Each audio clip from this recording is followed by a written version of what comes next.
اکثر ایک واقعہ سناتا ہوں, وہ بیچارہ عاشق کا فون آیا تو اس نے کہا مفتی صاحب آپ نے میرے راز فاش کر دیا. میں نے راز فاش نہیں کیا بھائی, کسی کو کیا پتا میں کس کا واقعہ سنا رہا ہوں, میں نام تھوڑی بتا رہا ہوں. وہ جس عاشق کا واقعہ نا, اس نے کہا مصعب یار آپ نے میرے بارے میں سب کو بتا دیا. بھائی جان آپ کے بارے میں کس کو کیا پتا, میں کسی کا راز فاش نہیں کرتا. اب مجھے یہ لگا کہ بیان میں کھڑا ہو کر نہ بولے مصعب آپ نے میرا راز فاش کر دیا. وہ ایسے 3 آدمی نماز پڑھ رہے تھے نا, 3 آدمی نماز پڑھ رہے تھے, تو ایک کو نماز میں کچھ بات کی اس نے. جب اس نے نماز میں بات کی تو دوسرے نے بولا بھائی جان باتیں کرنے سے نماز ٹوٹ جاتی ہے, باتیں کرنے سے نماز ٹوٹ جاتی ہے. تو تیسرا بولتا ہے الحمدللہ میں نے بات نہیں کی. تو تینوں کی ٹوٹ گئی نا. تیسرا کہتا ہے اللہ کا شکر ہے میں خاموشی کھڑا ہوں. تو تینوں کی ٹوٹ گئی نا. تو ایسے ہی بعض لوگ, ہم تو راز فاش نہیں کر رہے ہوتے, وہ خود اپنا راز فاش کر دیتے ہیں. تو ایک عاشق کا فون آیا, کہنے لگا اب پورے بیان سے نا دیکھنا یہ کلپ نکلے گا اور ہٹ بھی یہ والا کلپ ہوگا. پھر لوگوں کے کمنٹس ہوں گے مفتی صاحب کیا عاشق معشوق کی مثالیں دیتے رہتے ہیں. پورا بیان ایک طرف, یہ والا کلپ کے لاکھوں ویورز ہوں گے اس کے, دیکھنا آپ. اور اس پہ جو لیبل لگے گا ایک سچے عاشق کا واقعہ, یہ لیبل لگے گا ایک سچے عاشق کا سچا واقعہ. تو سچے عاشق تو آج کل مارکیٹ میں ہول سیل کے حساب سے ہیں, جو اپنے آپ کو سچا, وہ سارے اس پہ سرچ کریں گے یار دیکھیں کیا ہوا. سیم ہمارے ساتھ بھی یہ ہو رہا ہے کہ نہیں ہو رہا. تو وہ مجھے کہنے لگا کہ مجھے کسی لڑکی سے عشق ہو گیا ہے, فون آیا میرے پاس, عشق ہو گیا ہے تو میں کیا کروں, میں بڑا پریشان ہوں. میں نے کہا بھائی اگر ہو گیا ہے, کوئی اچھی ہے, اچھے گھرانے کی ہے, تو آپ والدین سے بات کر لو, نکاح کر لو. لن تری للمتحابین مثل النکاح, حدیث میں آتا ہے 2 محبت کرنے والوں میں نکاح سے بہتر کوئی چیز نہیں ہے. تو ہم تو نہیں کہتے کہ اس کو ختم کرو, آپ شادی کر لو بھائی, نکاح کر لو بھائی, حرام حلال میں تبدیل ہو جائے گا. کہنے لگا کہ یار وہ مفتی صاحب مسئلہ یہ ہے کہ اس کے ابا نہیں مان رہے. میں نے کہا ابا کو, پھر مجھے نہیں فون کرو, ابا کو فون کرو, جو میں اس کا ابا نہیں ہوں. تو پھر ابا کو فون کرو اس کے, یہی اپنی فریاد اس کے ابا کے سامنے رکھو. کہہ رہے یار بہت ٹرائی کر لی, بہت کوشش کر لی, اس کے پیرنٹس ماننے کے لیے تیار نہیں ہیں. تو میں نے کہا بھائی دیکھو جتنے حربے تھے آپ استعمال کر کے دیکھو ابا اماں کو سمجھانے کے, کہہ رہے نہیں مان رہے. میں نے کہا پھر چھوڑو اس کو, لعنت بھیجو. ایک چیز مقدر میں نہیں ہے, غلط طریقے سے حاصل کرنے کی کوشش مت کرو. شریف لوگ شریفوں کی طرح ہی کرتے ہیں نا. تمیز کا یہی ہے کہ ابا اماں سے بات کی جائے. میں نے کہا میں دعا کر لوں گا آپ کے لیے, آپ نے مجھے کچھ سمجھ کے فون کیا تو میں بھی دعا کرتا ہوں, اے اللہ اس کے لیے بہتر ہے تو مقدر فرما دے, ابا کو دل کو نرم کر دے. ابا کو چاہیے وہ جب خود کسی کے ابا سے انہوں نے اپنا سوچے نا, ابا سے میری بات, میں نے یہ بھی کہا کہ ابا سے بات کرا دو. میں ابا کو سمجھاؤں گا بھائی اگر بندے میں کوئی بڑی خرابی نہیں ہے تو یار بلا وجہ خام خام انکار نہ کرو. لیکن وہ بقول اس کے بھائی یہ سارے حربے ناکام ہو گئے. تو میں نے کہا پھر وہاں سے دماغ ہٹاؤ. یہ جو عاشق لوگ کہتے ہیں نا ہم دماغ ہٹانا بھی چاہیں تو نہیں ہٹتا, جھوٹ بولتے ہیں, یہ جھوٹ بولتے ہیں, یہ ہٹانا چاہتے ہی نہیں ہے کمبخت. حقیقت بتا رہا ہوں آپ کو, دنیا میں بڑی سے بڑی محبت ختم ہو سکتی ہے اگر انسان چاہے. مر جاتے ہیں تو محبت ختم ہوتی ہے کہ نہیں ہوتی؟ دیکھو جب میاں مرتا ہے, جوان شوہر مر جائے کسی خاتون کا, بوڑھے کو تو وہ چاہتی ہیں کہ بعض دفعہ کہ بھائی اب اس کو نچوڑ تو لیا ہے ہم نے, پورا پینشن ملے گی اب تو ہمیں, پلاٹ بھی دے دیا اس نے, گھر بھی میرے نام کر دیا, بچے بھی بڑے کر دیے. بعض خواتین کیا کرتی ہیں, جوانی میں میاں کو نچوڑنے کے بعد بڑھاپے میں بہت ستاتی ہیں. بھائی سب خواتین کی بات نہیں کر رہا میں, لیکن بعض خواتین ایسا کرتی ہیں, وہ بڑھاپے میں میاں کو, کیونکہ وہ کسی کام کا نہیں ہے نا کھانسنے کے علاوہ, تو بچوں کے ساتھ مل کے انتقام لیتی ہیں اس سے. ایسا نہیں کرنا چاہیے, بہت بڑا جرم ہے. عورت غیرت مند ہوگی نا تو بڑھاپے میں بچوں کی طرفداری کے بجائے اپنے شوہر کی طرفداری کرے گی. یہ بھی اچھے اخلاق کی علامت ہے. وہ کہے گی بیٹا تمہیں جو میں نے اتنی محبت سے پالا ہے نا, اس شخص نے مجھے سہارا دیا, گھر دیا, اس نے مجھے چھاؤں دی, اس کی بیس پر آج تمہارے بازوؤں میں قوت ہے. تو غیرت مند عورت کیا کرے گی, وہ بڑھاپے میں کس کا ساتھ دے گی؟ مرد کا ساتھ, شوہر کا ساتھ دے گی, بچوں کی سائڈ نہیں لے گی. وہ آج کل بچوں کی سائڈ لینا شروع کرتی ہیں, بچوں کے ساتھ مل کے اس کو ستاتی ہیں, کیونکہ اب بچوں سے مفاد ہے نا. اور غیرت مند آدمی بھی ایسے موقع پر بچوں کی سائڈ نہیں لے گا. وہ کس کی سائڈ لے گا؟ بیوی کی. وہ کہے گا بھائی پہلے یہ رفیق ہے, پہلے یہ بیٹا میری زندگی میں آئی ہے, تم بعد میں آئے ہو, صحیح ہے نا, پہلے یہ ہے بعد میں تم ہو. تو وہی غیرت ویرت شارٹ چل رہی ہے, کیا کریں یار, اب آدمی کیا رونا روئے بیٹھ کے تو جو ہے نا. تو کیا بات کر رہا تھا میں, وہ عاشق کی مثال دے رہا تھا. تو اس نے مجھے کہا کہ مسئلہ, اس نے کہا کہ بھائی بات یہ ہے مفتی صاحب بس دعا کریں, وہ مجھے ہر قیمت پہ چاہیے. میں نے کہا بھائی بڑے سے بڑا غم انسان, میں نے کہا کوئی ہاں میں عورت کی مثال دے رہا تھا, میاں سے کتنی محبت جوانی میں اس کا انا للہ ہو گیا, کیسا روتی ہیں, ہائے یہ کیا ہو گیا, ہائے یہ ہو گیا, ہائے, بڑا دھچکا لگتا ہے بیچاری کو جو صحیح محبت کرنے والی. ہمارے یہاں اللہ کا شکر ہے مشرقی عورتیں محبت ہی کرتی ہیں میاں سے, تو کیسا روتی ہیں, کتنا بڑا غم. تھوڑے دن کے بعد بھول جاتی, بھلائیاں. میں نے یہاں لوگوں کو دیکھا ہے باپ کا انتقال ہو گیا, ٹینشن سے پاگل ہو رہے ہیں, تیسرے دن ویلیاں لگاتے پھر رہے, بھول گیا ابا کا. مایوس کر دینا جب انسان اپنے آپ کو. تبھی کہتے ہیں نا بچہ گم جائے یہ زیادہ خطرناک ہے, مر جائے یہ کم خطرناک ہے. کیوں؟ مرنے کے بعد امید ختم, اب نہیں آئے گا. گمنے والے سے امیدیں ہوتی ہیں شاید اب مل جائے, شاید اسی ٹینشن میں زندگی گزار دیتے ہیں. تو عاشق کو چاہیے معشوق کے بارے میں یہ سمجھے کہ یہ میرے لیے مر گیا ہے, ختم, اس کا نمبر بلاک, اس کے بارے میں سوچنا ختم. کچھ دن طبیعت خراب رہے گی, اس کے بعد انشاءاللہ سیٹنگ پہ آ جائے گا. یہ کمبخت چاہتا ہی نہیں علاج کرنا, بار بار اس کی تصویریں دیکھتے رہیں گے, بار بار اس سے بات کرتے رہیں گے, بار بار اس کے بہانے سے اس کی گلی کا چکر لگائیں گے, اور پھر اسی کو سمجھانے کے لیے فون کرتے رہیں گے بار بار کہ میں تم سے محبت ختم کر رہا ہوں, سن لو. حقیقت ہے یہ بھی ہوتا ہے عاشقوں کے ساتھ. دیکھو آئندہ مجھ سے بات چیت نہیں کرنا کیونکہ میں بس یہ آخری کال تھی میری. بھائی جان ضرورت کیا ہے آپ کو یہ بتانے کی بھی آخری کال تھی یا پہلی کال تھی؟ یہ عاشق لوگ کرتے ہیں, حقیقت بتا رہا ہوں. آپ کو کہہ رہے ہو گے مفتی صاحب کو کیسے پتہ چل گیا ہمارے بارے میں؟ بھائی ہم نے پوری دنیا دیکھی ہوئی ہے, دنیا کے ہر آدمی سے ہم ملے ہیں الحمدللہ, اور ہم بھی اسی ماحول میں پلے بڑے ہیں جس میں آپ پل بڑھ کے جوان ہوئے ہیں. تو عاشق کیا کرے گا کمبخت, وہ بہانے سے سمجھاتا رہے گا, کبھی ڈانٹتا رہے گا, تعلق ختم, نمبر بلاک, آئندہ مجھ سے بات نہیں کرنا, میرا ایمان خراب ہو رہا ہے, جاؤ دفع ہو جاؤ. پھر 2-4 دن کے بعد چیک کرے گا کوئی کال تو نہیں آئی بھی, اس نے میری ہدایت پر عمل کیا, اس نے نمبر بلاک کیا. تو آپ کبھی بھی ٹھیک. پہلی بات تو یہ کہ عاشق کو چاہیے وہ یہ سمجھے کہ میں بیمار ہوں, یہ بیماری ہے. ہر وہ چیز جو آپ کو نارمل لائف سے ہٹا دے وہ بیماری ہے یا نہیں ہے؟ وہ ٹینشن ہے, وہ بیماری ہے بھائی. ایک چیز نہیں مل رہی, تمیز سے نہیں مل رہی, چھوڑ دو, اس کا تصور دماغ میں لانا چھوڑ دو, اس کا نمبر بلاک کر دو, ایسے ہو جاؤ جیسے تھا ہی نہیں. کچھ دن طبیعت خراب رہے گی, اس کے بعد انشاءاللہ ٹھیک ہو جاؤ گے. حضرت حکیم الامہ مولانا اشرف علی تھانوی رحمہ اللہ کے پاس ایک عاشق آیا.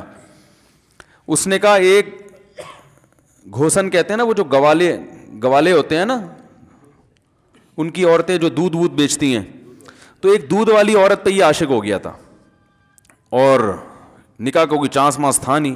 یہ حضرت حکیم الامہ رحمہ اللہ کے پاس آیا اور کہنے لگا کہ جو مسئلہ یہ ہے کہ میں جو ہوں نا, میرے دماغ میں وہ سما گئی ہے, اب جو ہے میں جو ہے نا بس میرا کوئی علاج کریں میں ٹھیک ہو جاؤں. ہاں, کہنے لگا مجھے وہ دلا دیں آپ اللہ والے ہیں, بہت پہنچے ہوئے بزرگ ہیں, تو بس آپ کسی طرح اللہ سے مانگیں وہ مجھے مل جائے. تو حکیم الامہ نے فرمایا کہ دیکھو بھائی, پہلے تو استخارہ کرو. استخارے کا مطلب وہ والا نہیں استخارہ جو آج کل ہو رہا ہے, یعنی اللہ سے دعا مانگو, اللہ یہ بہتر ہے تو مقدر کر, بہتر نہیں ہے تو مقدر. ہو سکتا ہے اللہ کے علم میں یہ بہتر ہی نہ ہو, یہ بھی تو ممکن ہے کہ آپ چاہ رہے ہو ہر وہ چیز جو ہم چاہتے ہیں وہ ہمارے لیے اچھی نہیں ہوتی. تو اللہ سے پہلے دعا مانگو, اور پھر جو ہے وہ پیغام بھیجو. اگر نہیں قبول ہوتا تو پھر اپنا دماغ یہاں سے ہٹاؤ.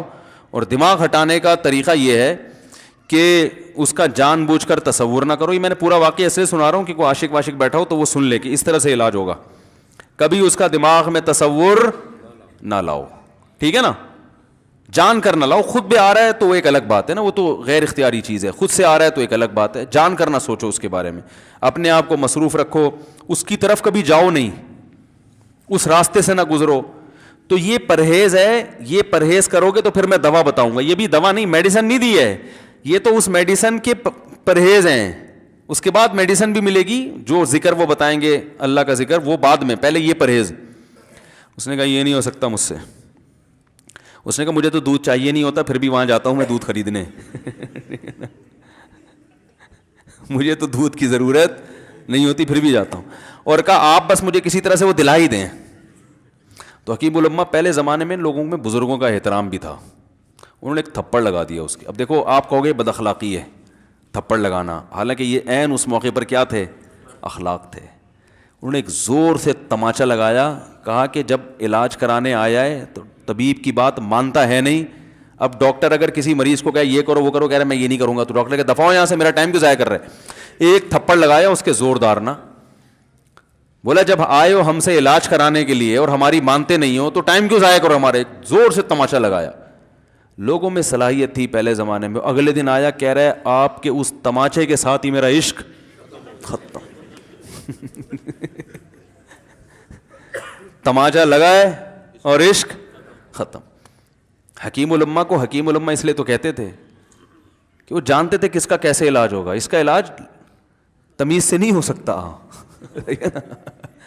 اس کو یہ ہے کہ زبردستی اس کے کولے میں انجیکشن ٹھوک دو, تو وہی کیا انہوں نے.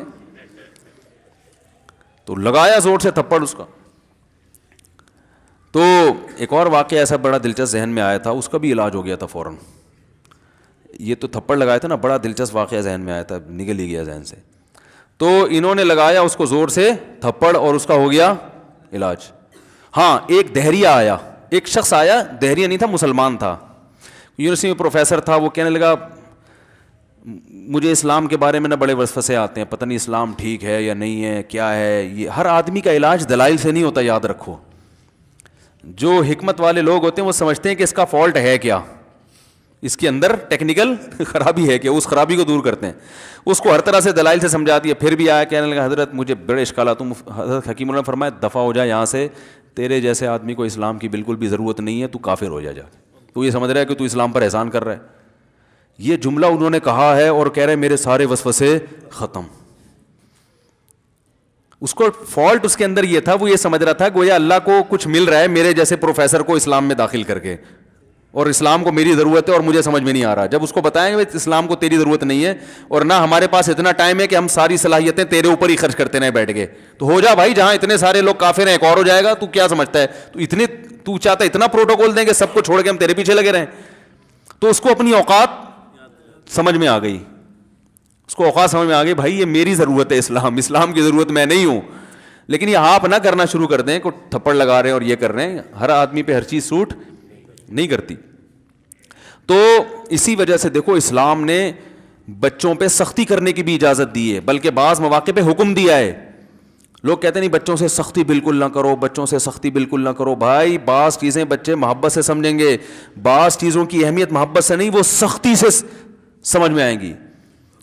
میں الحمدللہ اپنے بچوں پہ ہاتھ نہیں اٹھاتا, بہت کم نوبت آتی ہے. ایک چھوٹے بچے نے میرے کیا کیا, بغیر پرمیشن کے نا میز سے 5 روپے اٹھا لیے. بچوں کو ہم نے بتایا ہے کہیں بھی کوئی بھی پیسے پڑے ہوئے ہوں, تھوڑے ہوں زیادہ, کوئی بچہ بھی والدین کی پرمیشن کے بغیر پیسے کہیں سے بھی نہیں اٹھائے گا, چاہے کتنے بکھرے ہوئے پیسے پڑے ہوئے ہوں. ہوتا ہے نا آدمی بٹوا نکال کے رکھتا ہے, پیسے بکھر گئے. بچوں کو کہا ہے کیونکہ اس سے عادت کیا ہوتی ہے. تو ایک بچہ بھی نہیں, بچی نے کیا, 5 روپے اٹھا لیے. مجھے یاد ہے اس کو میں نے زور سے تھپڑ مارا. وہ تھپڑ خوف بٹھانے کے لیے کہ یہ معمولی جرم نہیں ہے. وہ دن آج کا دن کئی سال ہو گئے اس واقعے کو, یعنی میرا خیال ہے 6-7 سال تو ہو گئے ہوں گے. پیسے پڑے رہتے ہیں, کبھی کوئی بچہ ہاتھ, کیونکہ اس کو پڑا ہے تو سب کو عبرت ہو گئی. کیا ہوا, ان کے مزاج میں ایک چیز انسٹال ہو گئی ہے, سافٹ ویئر ڈال دیا ہم نے, انسٹال کر دیا. سمجھ رہے ہو نا کیا ہو گیا بھائی, انسٹال کر دیا. ویسے سمجھانے سے نہیں ہوتا, بیٹا دیکھو 5 روپے اٹھانا بہت بری بات ہے. بچہ کیا کہتا ہے, بعض دفعہ بچوں کی مائیں آ کے دلائل 5 روپے ہی تو ہیں. بعض دفعہ بچوں کی مائیں دفاع شروع کر دیتی ہیں, 5 روپے ہی تو ہیں نا, اس میں کون سا طوفان آ گیا.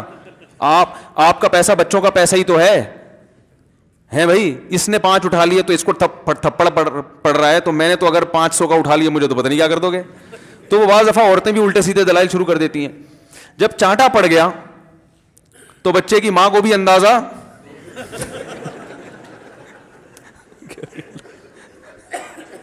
کہ بھائی یہ بڑا جرم ہے. بھائی دلائل گئے ایک تیل لینے, ہمارا یعنی یہ گویا باپ نے پیغام دے دیا کہ دلائل کیا ہیں, بچہ صحیح کر رہا ہے غلط کر رہا ہے, اس کے کیا دلائل ہیں, ایک طرف محض یہ چیز برداشت, پیسوں کے معاملے میں ایکوریسی ضروری ہے. جہاں محبت ہونی چاہیے, ہاں عشق, وہ عاشق کی بات کر رہا تھا میں, تو میں نے اس کو سمجھایا کہ بھائی اب کیا کرو, یہاں سے تعلق ختم. تو پتہ ہے کیا کہتا, رونے لگا, کہہ رہے حضرت میں نہیں تعلق ختم کر سکتا, مجھے اس سے سچی محبت ہے,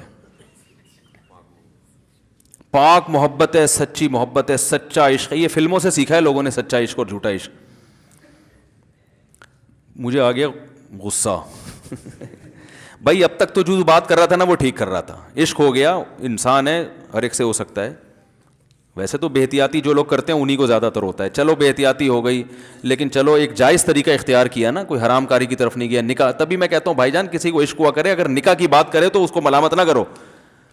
بیٹا ابا کے پاس آ رہا ہے, ابا مجھے وہ کالج میں لڑکی پسند آ گئی, مجھے عشق ہو گیا, میں شادی کرنا, ابا پڑاخ کر کے چماڑ لگا دیتے, وہ تجھے میں نے یہ عشق عاشقوں کے لیے بھیجا ہے وہاں پہ, اس لیے نہیں تھا, لیکن اب ہو گیا تو اس کا ایک جائز راستہ ہے نا جو اسلام نے بتایا ہے. تو ابا بلا وجہ غیرت کا مسئلہ بنا لیتے ہیں اس کو, ٹھیک ہے نا. تو بھائی ایک نمٹاؤ یار. بچی بعض دفعہ پاگل ہو جاتی ہے عشق میں, تو ابا وہ غیرت کا مسئلہ بنا کے کیوں بھائی یہ کیا ہو گیا. بھائی اگر ہو گئی ہے, پاگل نہیں بھی ہوئی تو پاگل ہونے سے پہلے اس کی شادی کر دو عقل مند باپ یہ کرے گا, ٹھیک ہے نا. تو اپنے اولادوں کو, یہاں جو والدین بیٹھے, اتنی سہولت ان کو دیا کریں کہ اگر وہ کہیں شادی کرنا چاہتے ہیں تو وہ زبان سے اظہار کر سکیں. بے شک براہ راست کرتے ہوئے شرم آنی تو کسی پرچہ لکھ کے ابا کی تکیے کے نیچے لکھ دیں, ابا سیٹنگ چل رہی ہے ٹھیک ہے نا. تو میں نہیں چاہتا میں گناہ کی طرف جاؤں, میری شادی کرا دو. اور نام نہ لکھو اپنا, ابا خود ہی, ابا کو سب کا پتا ہوتا ہے کہ وہ خود ہی پہچان جائیں گے. تو یہ جو بہت زیادہ سختی والدین کرتے ہیں نا اولاد پہ, اس سے بغاوت پھیلتی ہے, کیونکہ جائز حق تو اس کو دینا چاہیے نا بھائی. ہاں وہ اگر آپ کے خاندان میں میچ ہی نہ کر سکے, وہ یعنی وہ ایسی جگہ پسند کر لیا اس نے کہ وہ ایڈجسٹ ہی نہیں ہو سکتی, تو پھر ایک الگ بات ہے. پھر ابا غیرت دکھائیں, بولا بیٹا تو تیری بیوی ہماری بہو بھی ہوگی, یہ ہماری بہو بنانے کے قابل, یہ ہماری پرمپرا ہے, ٹھیک ہے نا. تو لیکن نارملی ماننا چاہیے. تو اب کیا ہے, میں نے اس سے, اب وہ کیا نا رونے لگا, بس یہ بیان, یہ کس واقعہ بتا کے وہ پتھر والا جو ہے نا مثال کمپلیٹ کر کے بات ختم کرتا ہوں. وہ رونے لگا, کہہ رہے نہیں مجھے سچی محبت ہے. مجھے پھر آیا غصہ, میں نے کہا بھائی جان یہ ٹوپی ڈرامے نہیں کرو, ٹھیک ہے آپ کو عشق ہو گیا, دل زخمی ہے آپ کا, یہاں تک بات سمجھ میں آتی ہے, انسان ہے, ہو جاتا ہے, تو نکاح کا راستہ ہے, نہیں ہو رہا تو پریشان ہونا بھی سمجھ میں آتا ہے, یہ سچی مچی نہیں کرو بھائی میں نے کہا اپنی ماں سے کیوں نہیں ایسی محبت آپ کو, ماں ناراض ہوتی ہے, کبھی بات چیت چھوڑ دے, تو پھر ایسا رونا آیا کبھی؟ جس نے ساری زندگی پالا پوسا جوان کیا ہے بھائی, کبھی زندگی بھر ساتھ نہیں چھوڑتی ماں. آپ 60 سال کے بھی ہو جاؤ گے نا, آپ کی بیماری پہ ایسے ہی روئے گی جیسے جب 2 سال کے بچے تھے اس وقت روتی تھی. کیا اللہ نے عجیب رشتہ, ساری زندگی روٹیاں پکا پکا کے کھلاتی رہتی ہے, تھکتی نہیں ہے, ایک دفعہ بھی کبھی پیسے نہیں مانگے. کسی کو باورچی رکھو, فری میں کتنے دن پکا کے کھلائے گا روٹیاں بھائی؟ 4-5 دن کے بعد بولے گا بھائی ہم نے کیا ٹھیکہ لیا ہوا خدمت کا, پیسے دو, تنخواہ دو, نہیں دو گے جائے گا وہاں سے. ساری زندگی روٹیاں پکا کے کھلاتی ہے, ساری زندگی. نہ کھانے پہ تو ناراض ہوگی, کھانے پہ کوئی معاوضہ نہیں مانگے گی. کتنا بڑا احسان ہے, اس سے ایسی جذباتی محبت نہیں ہوتی. اس پہ رونا نہیں آئے گا, اس پہ جذبات نہیں مشتعل ہوں گے. تو وہاں نہیں ہو رہے, تو یہاں اگر ہو رہے ہیں تو اس کو پاکیزہ محبت کا لیبل لگانے کی ضرورت. میں نے کہا اس کو لقبہ ہو جائے نا جو تمہاری جو محبوبہ ہے, بی پی ہائی ہوا اور جناب تھوڑا سا ٹیڑھی میڑھی ہو گئی, پھر دیکھوں گا, پھر کہے گا دل کہہ رہے مجھ سے صاحب جان چھڑا دو خدا کے لیے, پھر تعویذ مانگیں گے جان چھڑوانے کے تعویذ. ایسا ہی ہوتا ہے نا. اور وہ بھی جو تم پہ اتنا لٹو ہو رہی ہے بھائی, وہ بھی صرف ایک ظاہری عشق ہے. ہاں بعض دفعہ حقیقی بھی ہوتا ہے, وہ اخلاق سے کسی کے متاثر ہو گئے, دینداری سے متاثر ہو گئے, وہ ایک الگ چیز ہے. لیکن زیادہ تر صرف شکلوں پہ مر رہے ہیں, شکلوں پہ. اخلاق و اخلاق ایک طرف گئے ہوئے ہیں, دینداری اخلاق کو کوئی نہیں لفٹ کراتا آج کل, صرف شکل پہ. تبھی ان کو کسی اداکار سے کرا دو نا, فوراً بھاگ جائیں گے اس کی طرف. Thanks for watching. Don't forget to like, comment, share and subscribe to Mufti Tariq Masood Speeches channel.